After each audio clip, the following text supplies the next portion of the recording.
Bom, olá, boa tarde a todos.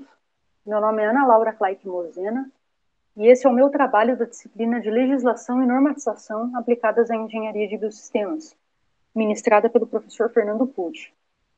Eu gostaria de dizer que, sem contar o TCC, essa é a minha última disciplina obrigatória aqui no curso. Então, é o último trabalho da última disciplina obrigatória. De certa forma, é um momento emocionante para mim, até mesmo simbólico. Eu gostaria de agradecer ao professor Fernando e aos colegas aqui da turma de legislação.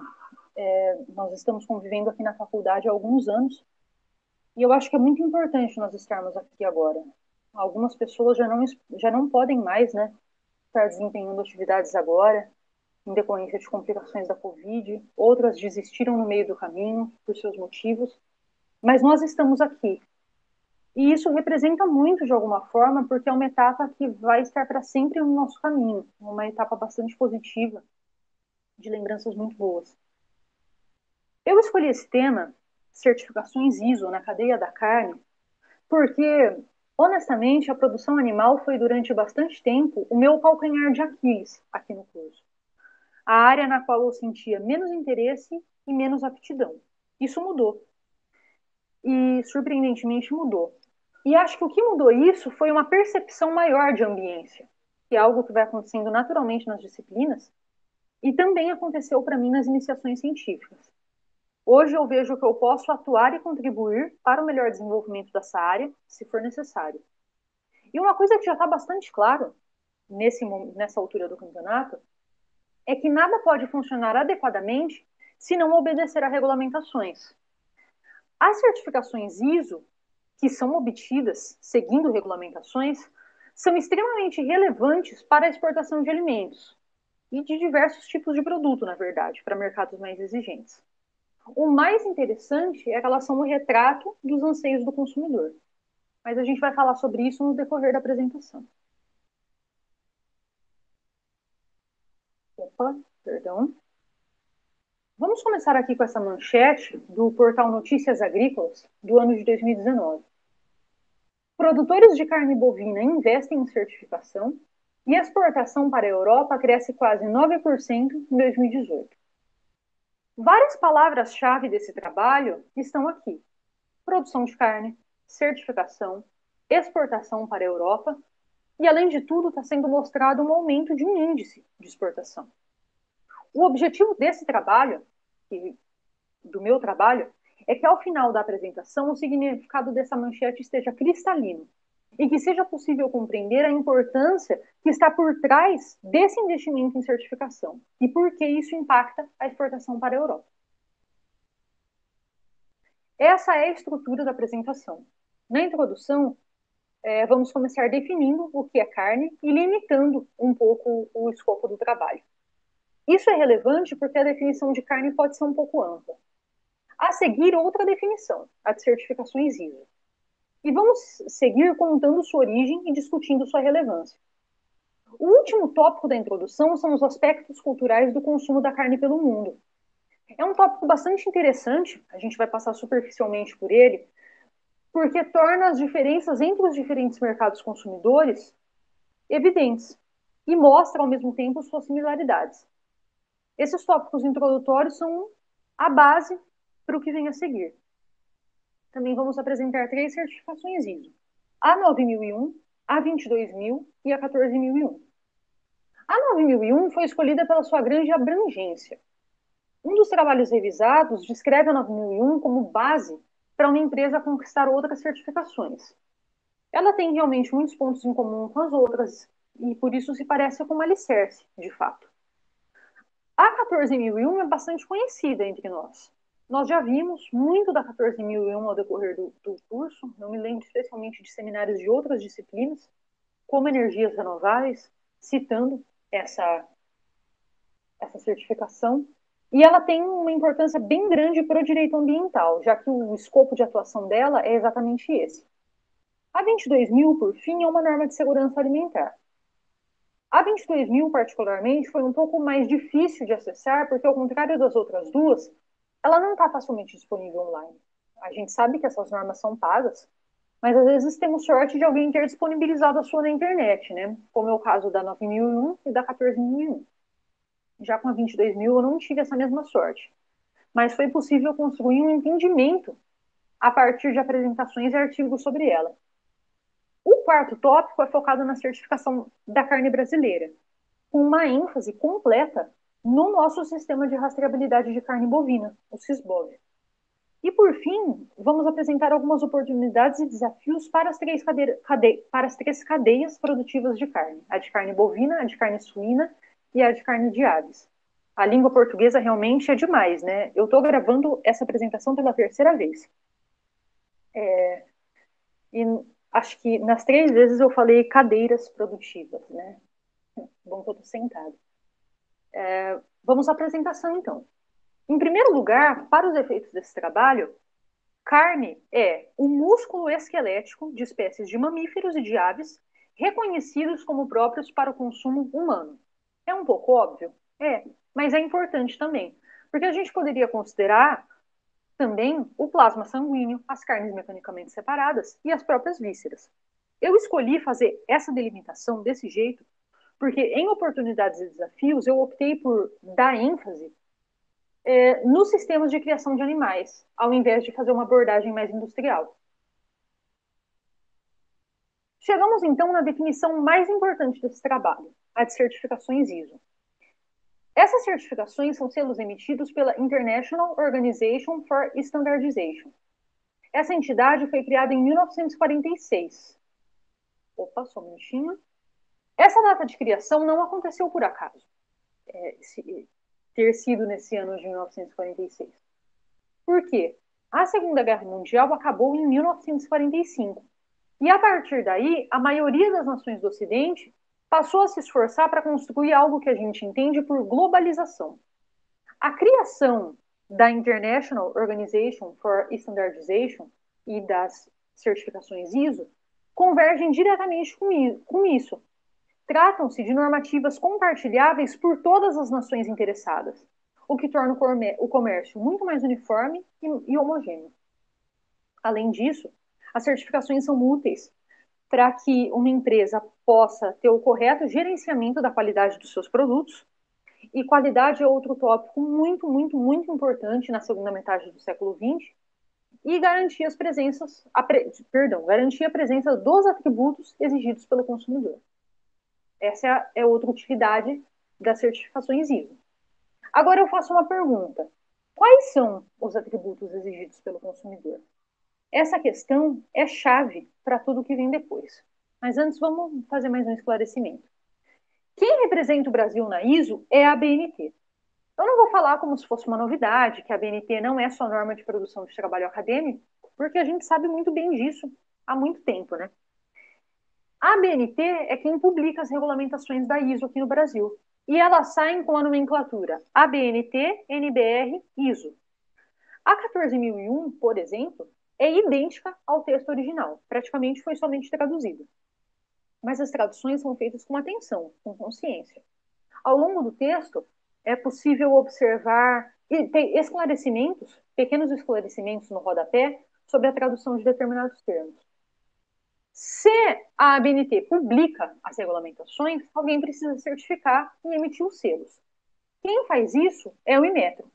Também existem outros certificadores independentes, literalmente empresas de certificação, que operam nesse processo de fiscalização e emissão de selos. Bom, agora há pouco eu disse que os atributos exigidos pelo consumidor são a chave para o que vem a seguir. Isso porque alguns atributos exigidos pelo consumidor são invisíveis. Isso quer dizer que eles não aparecem no produto. Olha para o seu sapato. Existe alguma coisa nele que mostra se ele foi ou não produzido por mão de obra escrava? Ou por mão de obra infantil? Não, não existe. Porém, ao mesmo tempo, nós queremos que os nossos sapatos não sejam produzidos assim. Esses são atributos invisíveis. Dentro da cadeia da carne, o bem-estar animal é um atributo invisível importantíssimo. A não agressão ao meio ambiente é outro atributo invisível importantíssimo que as certificações garantem. Se bem que às vezes, né,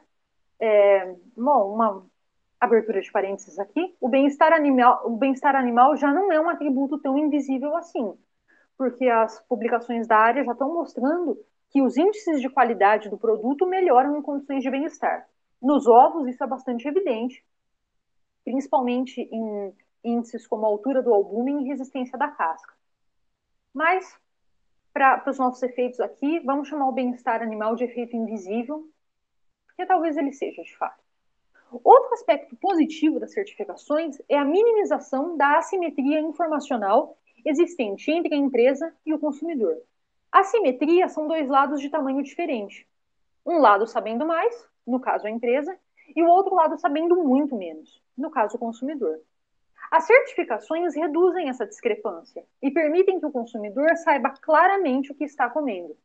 Na minha opinião, isso está ligado diretamente ao princípio da informação, um dos princípios do direito ambiental. Outra vantagem é o aumento da segurança do consumo do produto, e isso é obtido pela ISO 22000, que trata de segurança alimentar. Se o selo está ali, o consumidor pode ficar ciente de que os riscos de todas as etapas da produção foram calculados e que estratégias de mitigação de riscos foram elaboradas e aplicadas. É o que a norma exige. A norma exige isso que eu acabei de dizer. E é fiscalizado por quem certifica. Aí vocês perguntam como? Como que isso é fiscalizado?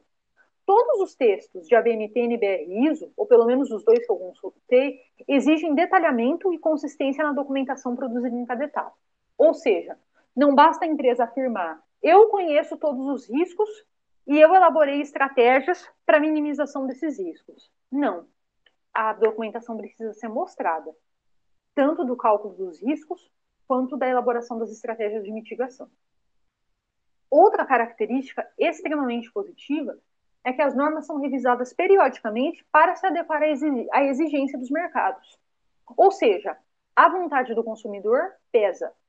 Aqui no Brasil, a ABNT descreve que foram realizadas audiências públicas para a redação da ABNT NBR ISO 14001.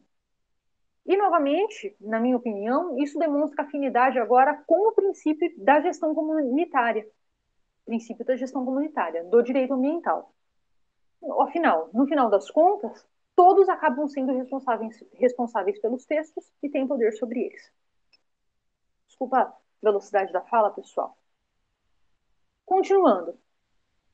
Existem alguns aspectos culturais importantes no consumo da carne pelo mundo. Eu vou aprofundar o abate halal, que é exigido pelo mercado muçulmano, e algumas particularidades da União Europeia. Na Europa, o bem-estar animal é uma questão importantíssima, essencial. E dá até para falar Europa e não União Europeia, porque agora a Inglaterra não faz mais parte da União Europeia, né? E lá o bem-estar animal é uma questão importantíssima também, há bastante tempo. A ave criada em gaiola não é vendida para eles. E ponto final.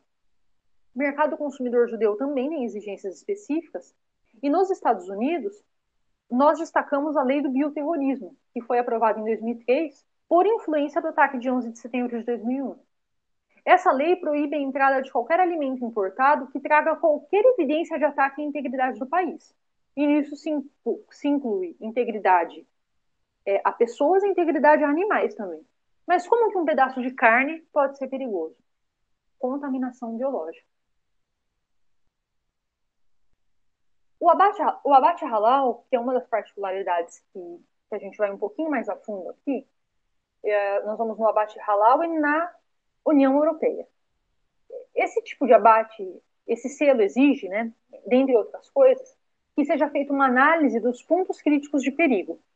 A gente vai explicar o que é isso lá na ISO 22000 daqui a pouco. Por enquanto, o que é importante é que é exigido aqui.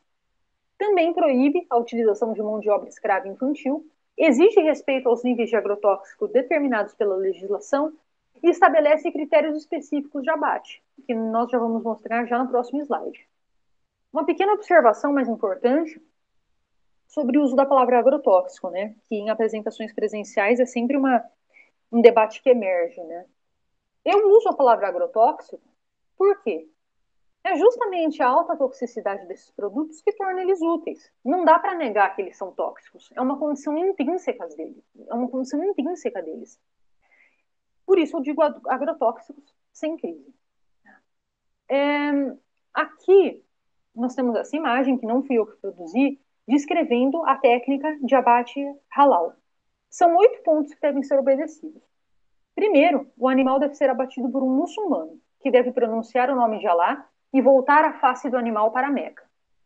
Segundo, a faca deve estar bem afiada e atingir de uma única vez as 3 principais vias do pescoço. Além disso, em terceiro, a morte deve ser rápida. Esse é o abate humanitário. O quarto e o quinto pontos falam sobre sangue.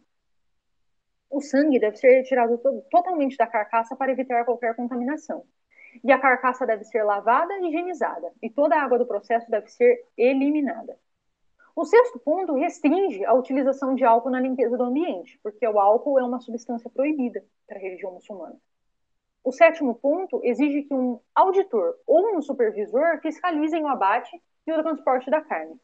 E o oitavo ponto ressalta que não deve haver contaminação com carnes consideradas impuras, como a do porco. O que é crítico aqui? Contato com carne de porco, sangue, álcool, sofrimento e face do animal em direção à Meca. Já na União Europeia, eu trago como exemplo o selo Global Gap, que é um certificado exigido pela maioria dos varejistas de alimentos dos países membros. O que é exigido? Rastreabilidade, que é a disponibilidade de dados a respeito de toda a história do produto, desde a vida do animal até a prateleira. Proteção à biodiversidade, segurança e bem-estar dos operadores, análise de perigo e pontos críticos, também está no abate halal, e como eu já disse, também está na ISO 22000. E bem-estar animal, é outra exigência. Ah, mas alguém pode dizer, só que bem-estar animal é um conceito subjetivo, não tem como a gente medir. Tem sim, e é um conceito completamente objetivo. Uma das maneiras de medir bem-estar animal é por meio da quantificação do comportamento. Existem comportamentos que só ocorrem em condições de bem-estar e outros que só ocorrem em condições de estresse. Os pesquisadores da área já sabem disso e isso já está sendo publicado há muito tempo. Outro ponto importante, quando se fala de bem-estar, é a garantia das 5 liberdades dos animais, que são não sentir fome e sede, estar livre de desconforto, estar livre de dor, de doença e de ferimentos, ter liberdade para expressar os comportamentos naturais da espécie, o que inclui espaço para se movimentar. No caso de aves, um exemplo é a disponibilidade de poleiros, porque empoleirar é um comportamento natural de aves. A socialização com outros animais é mais uma das 5 liberdades. E, por fim, não sentir medo e estresse. Abri esse parêntese porque esse tópico, bem-estar animal, é um tópico importantíssimo, muito relevante, e já que houve uma oportunidade para falar sobre ele, eu quis aproveitar. Bom, agora um divisor de águas, né? Acabamos nossa introdução, ainda não falamos sobre as certificações ISO de fato, as 3 que eu decidi trazer. Como eu disse já na estrutura da apresentação, certificações apresentadas serão a 9001 de gestão de qualidade, a 22.000 de segurança de alimentos e a 14.001 de gestão ambiental. Eu escolhi essas certificações pela relevância e pela convergência com o nosso conteúdo.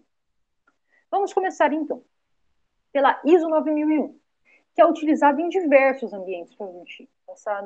Essa certificação pode ser obtida em qualquer área, muito além da produção agropecuária. A família ISO 9000 é uma família de normas de qualidade, mas a ISO 9001 é descrita como um fenômeno generalizado em todo o mundo. O que a 9001 certifica? Um sistema de gestão de qualidade. Ela tem alta compatibilidade com outras normas e, por isso, ela é entendida como uma base. Existem diversas etapas a serem cumpridas para obter essa certificação. Eu optei por não trazer todo o texto da norma porque é bastante longo. Então, eu trouxe destaques que eu interpretei como relevantes. Um ponto que se destaca ao longo do texto é a necessidade de mapear e atender às demandas do cliente. Como que se comprova que isso está sendo feito para emitir a certificação? Documentação.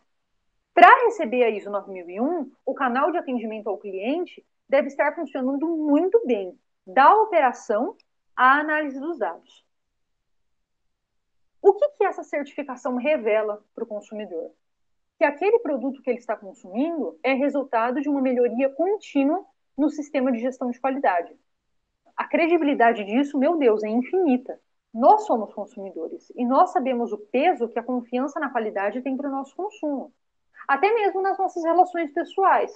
Todos nós conhecemos o impacto de um produto de qualidade reconhecida na mesa durante um almoço de família. Essa importância, as demandas do cliente, eu não comentei isso, ela está diluída em toda a norma. Todos os pontos ressaltam a importância de escutar o cliente. Esse fluxograma sintetiza o funcionamento da norma e como que deve operar essa empresa.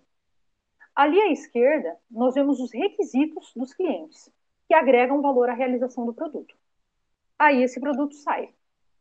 À direita, nós temos o feedback dos clientes, que vai ser medido, analisado e usado para melhorar o sistema. E isso vai resultar, ou melhor, isso vai influenciar a responsabilidade da direção sobre o processo. Também existe um fluxo de informação entre a responsabilidade da direção e os requisitos dos clientes. Isso é, a direção é influenciada pelos requisitos dos clientes. Com essa responsabilidade, os recursos são geridos para a realização do produto. Isso é, o resultado, indicado pela grande seta verde, é uma melhoria contínua do sistema de gestão da qualidade. Tudo isso é documentado, tá? Principalmente os canais com os clientes, que, como eu já disse, são destaque em toda a norma. A próxima certificação é a ISO 22000, que vai falar de segurança de alimentos. Ela foi publicada no ano de 2005 e a sua última atualização é de 2018, bem recente. O que ela assegura é simples. Os alimentos estarão apropriados para o consumo final. Essa norma eu não consegui acessar, como eu já disse, mas ela tem diversas subnormas. A que certifica alimentos agrícolas é a 22.000-3. Agora vamos mostrar como que ela assegura isso. A ISO 22000 faz uso, assim como a 14001, de um ciclo chamado PDCA. Esse ciclo é bastante conhecido pelo pessoal da gestão e do controle de qualidade e pode ser aplicado a qualquer coisa, até na nossa própria rotina, desde que a gente tenha resultados para medir e analisar. Basicamente, nós fazemos um planejamento com base em algumas premissas, que é a letra P. Executamos esse planejamento, que é a letra D, de do. Avaliamos o desempenho do que fizemos, que é a letra C, de check. E implementamos medidas de melhoria, que é a letra A, de act. Aquela análise de perigos e pontos críticos de controle, que eu falei que eu ia falar sobre ela quando chegasse aqui, importante para o mercado árabe, para o mercado europeu, está bem aqui. A sigla em inglês é HACCP. Isso consiste, principalmente e simplesmente, em identificar os riscos em todas as fases da produção e elaborar medidas de controle para eles. O entendimento é simples, né? Mas a aplicação desse plano não é tão simples assim. Para determinar um risco, nós precisamos fazer medições diversas e cálculos diversos também. É uma atuação de laboratório. E tudo isso tem que ser documentado. Até mesmo, interessante, né? Delimitar quais são as fases da produção. Quais são as fases da produção? Isso tem que ser delimitado e documentado. A rastreabilidade também é essencial para obter a ISO 22000. Pela rastreabilidade, nós podemos obter informações sobre o produto em todas as suas fases. Se um defeito é encontrado, por exemplo, alguém sofreu intoxicação alimentar, fica muito mais fácil identificar a origem e, consequentemente, as causas da contaminação que provocaram essa intoxicação. Chegamos, enfim, à ISO 14001. Essa certificação mostra para o consumidor quais são as empresas que estão regulando seus objetivos e práticas com base nas exigências legais referentes a impactos ambientais. O objetivo da norma, e isso está descrito no texto, é prover às organizações uma estrutura para a proteção do meio ambiente. O equilíbrio entre sociedade, meio ambiente e economia, que foi citado nas aulas de legislação, também é descrito como um objetivo mais amplo da norma. A elaboração dessa norma levou algum tempo, e contou com consulta nacional e presença da sociedade civil, como já foi dito. A norma, a ISO 14001, contribui para o desenvolvimento sustentável por meio de diferentes pontos. Eu não gostaria de ler trechos da norma, mas acho que esses pontos são importantes. Proteção do meio ambiente pela prevenção ou mitigação dos impactos ambientais adversos. Mitigação de potenciais efeitos adversos das condições ambientais na organização. Auxílio à organização no atendimento aos requisitos legais e outros requisitos. Aumento do desempenho ambiental. Controle ou influência no modo em que os produtos e serviços da organização são projetados, fabricados, distribuídos, consumidos e descartados, utilizando uma perspectiva de ciclo de vida que possa prevenir o deslocamento involuntário dos impactos ambientais dentro do ciclo de vida. Ciclo de vida é outro tópico que a gente estuda aqui dentro do curso, na disciplina de Engenharia de Recursos Naturais, se não me engano, com o professor Felipe. Grande abraço para o professor Felipe. Próximo tópico. Alcance dos benefícios financeiros e operacionais que podem resultar da implementação de alternativas ambientais que reforçam a posição da organização no mercado. E comunicação de informações ambientais para as partes interessadas pertinentes. O ciclo PDCA também é importante para a obtenção da ISO 14001. Ele pode ser aplicado livremente em cada um dos componentes do sistema de gestão ambiental, tanto como um todo, como eu já falei, né, nos componentes. Alguns pontos do texto foram destacados por mim, que são aspectos relevantes. Olha, as necessidades e expectativas das partes interessadas devem ser atendidas. Quem que são partes interessadas? Clientes, fornecedores, legislação vigente, colaboradores da empresa. O escopo do sistema de gestão ambiental deve ser determinado.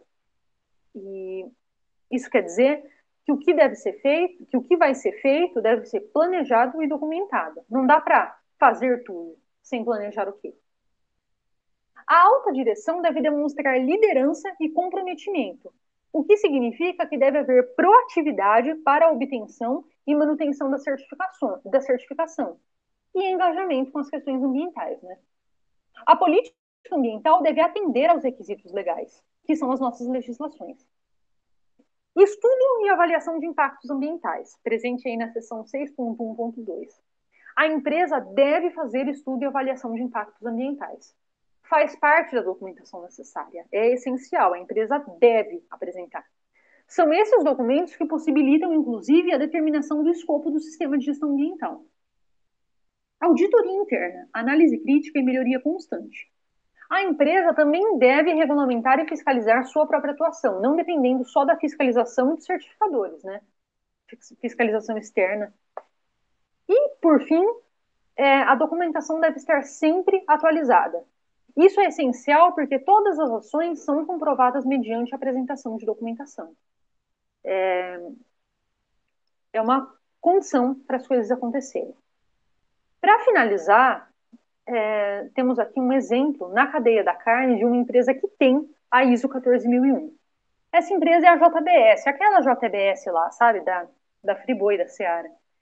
2 das suas unidades foram certificadas com a 14001. Uma em Campo Grande, capital do Mato Grosso do Sul, e outra em Itapiranga, no interior de Santa Catarina. O sistema de gestão ambiental deles atua em 3 vertentes. Primeiro, estabelecimento de metas e o monitoramento dos indicadores ambientais por equipe qualificada, treinada e dedicada. Segundo, elaboração de plano anual de investimento para melhorias ambientais e o engajamento dos colaboradores e dos fornecedores nos temas correspondentes e sensíveis a essa questão. Terceiro ponto, engajamento da cadeia de fornecedores de matéria-prima prioritária em conformidade com as políticas e critérios socioambientais da companhia. Esse terceiro critério é bastante interessante, porque para fornecer matéria-prima para a JBS, o fornecedor precisa estar em conformidade com as políticas e critérios ambientais da JBS, que, por sua vez, são os próprios critérios da ISO 14001, já que a JBS recebeu essa certificação. Ou seja, o impacto vai muito além da própria JBS, né? Bem legal. Essas figuras estão lá no site deles, viu? Nesse link que está embaixo delas. O que eles destacam? Eficiência operacional e respeito às legislações ambientais. Eficiência operacional é um termo que eu acho muito interessante, né? Porque se a gente compara com eficiência energética, que foca em utilização racional de energia para produzir o mesmo, eficiência operacional passaria a ser reduzir etapas no processo produtivo para produzir o mesmo, o que torna o processo mais econômico. Eles destacam também a melhoria em tratamento de efluentes, gerenciamento de resíduos sólidos, emissões atmosféricas e de gases do efeito estufa, os GES, e gestão no uso de água. Também informam que um diagnóstico ambiental foi traçado. Como que isso é feito? Avaliação e estudo de impactos ambientais. De novo, é muito relevante. Novamente, um abraço para o professor Felipe. A JBS também tem um sistema informatizado que centraliza os indicadores de todas as unidades do país. Uso de água, geração de efluentes, consumo de energia, dados de produção, geração de resíduos, dados da emissão de gases do efeito estufa. Isso é extremamente relevante porque se os dados estão sendo gerados e estão centralizados, eles podem ser disponibilizados em algum momento, né? E aí a gente tem o princípio da informação de novo aparecendo. Bom, concluímos aqui a fase ISO da apresentação. Vamos falar um pouquinho sobre a rastreabilidade na carne brasileira. A rastreabilidade, como a gente já viu, é fundamental para a ISO 22000, de segurança de alimentos. Quem tem um sistema eficaz de abrangência nacional bem operado é a carne bovina. Esse sistema é o SISBOV, o Sistema de Identificação de Carne Bovina e Bubalina. Caso tenha algum bubalino assistindo a apresentação, eu peço que não se ofenda por eu não ter falado de búfalos aqui, é que realmente eu defini o escopo de carne bovina pela maior familiaridade com esse sistema de produção. Essa foi uma piada, tá? O SISBOV é até bem antigo, ele existe desde 2002 e proporciona a capacidade de recuperar o histórico do animal desde o nascimento até o momento do abate. E isso promove garantias de qualidade da carne e de bem-estar animal também, que é bem legal. Existem algumas questões-chave para a implementação de um sistema de rastreabilidade. Nas questões técnicas, a gente tem pontos como sensores a serem utilizados, transmissão dos dados, tipo de identificação utilizada. Nas questões gerenciais, questionam-se pontos como que vai ser o controle desses dados? Quais regulamentos vão ser seguidos? Como que esses dados vão influenciar a cadeia como um todo? Como que vai ser o acesso à informação? Nas questões ambientais, quais variáveis vão ser monitoradas e como que elas podem contribuir para a preservação do meio ambiente? Com o sistema de rastreabilidade, dá para rastrear a pegada de carbono, a alimentação, correlacionar a geração de resíduos com a gestão de resíduos, variáveis relevantes, né? E agora, algumas oportunidades e desafios nas cadeias da carne bovina, da carne suína e da carne de frango. Na carne bovina, a gente já pode começar pelo SISBOV. É uma vantagem imensa ter um sistema de rastreabilidade bem aparelhado e estruturado.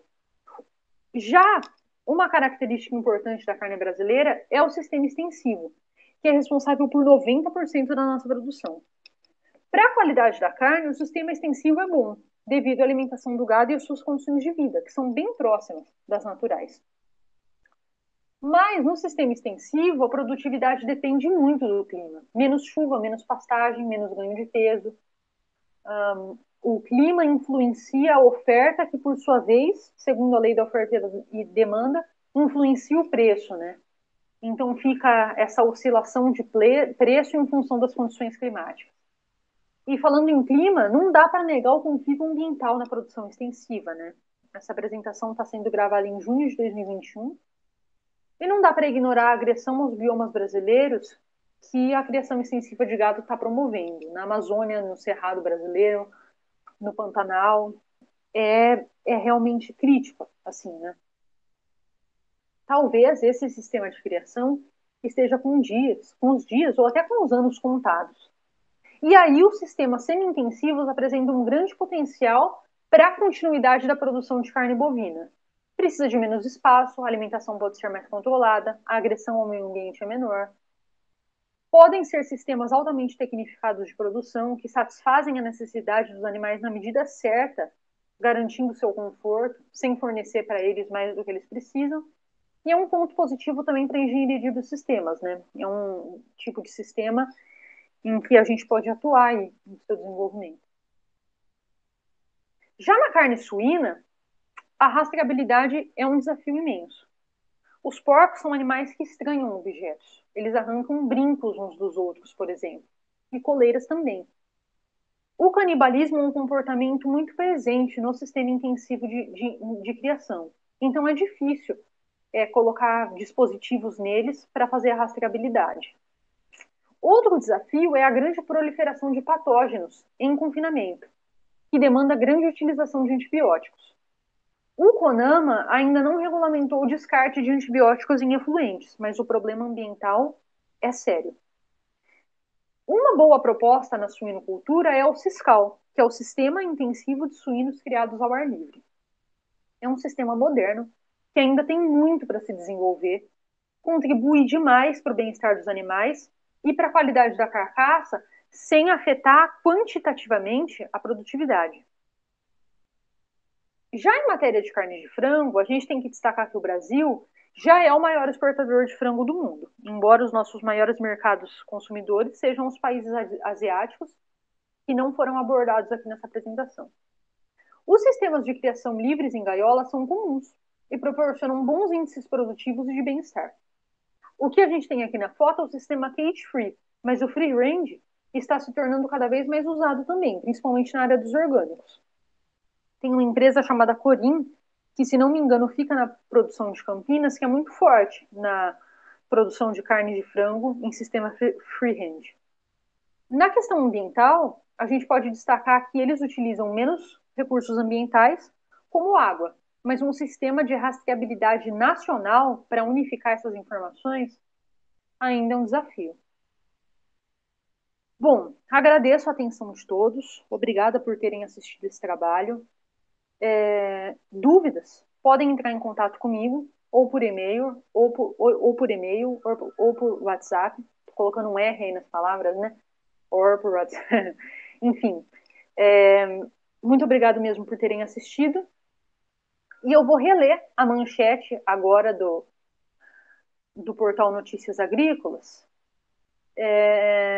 Estou chegando nela aqui. Ela diz o seguinte: produtores de carne bovina investem em certificação e exportação para a Europa cresce quase 9% em 2018. E agora, eu, pelo menos, após o desenvolvimento desse trabalho, vou olhar para notícias como essa, relacionadas à certificação e exportação, com outros olhos, né? E muito obrigada.